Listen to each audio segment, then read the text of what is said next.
இந்த உலகத்துக்கு வந்ததுல இருந்து நான் பாக்குறேன், மனுஷனா கட்டின கோயில், அதுல மனுஷனா செஞ்சு வச்ச சிலை, மனுஷன் கண்டுபிடிச்ச கற்பூரம், அதோட மனுஷனே செஞ்ச மணி, அதை எடுத்து ஆட்டிட்டு மனுஷனே உருவாக்குற மந்திரத்தை சொல்லி கடவுளே இதை தீர்த்து வைக்க சொன்னா எப்படிப்பா தீர்த்து வைக்க முடியும்?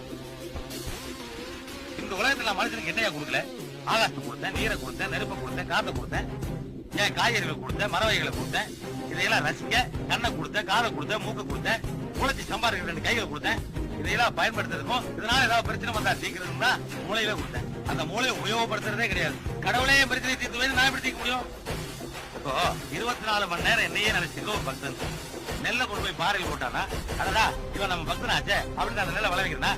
உன்ன மாதிரி கடவுள் இல்ல இல்லன்னு சொல்லிட்டு ஒரு நாத்திகன் நெல்லை கொண்டு போய் வயல்ல போட்டானா, இவன் எப்ப பார்த்தாலும் நம்ம திட்டு இருக்கானே அப்படின்னு அந்த நெல்லை விளைவிக்காம தடுக்கிறா?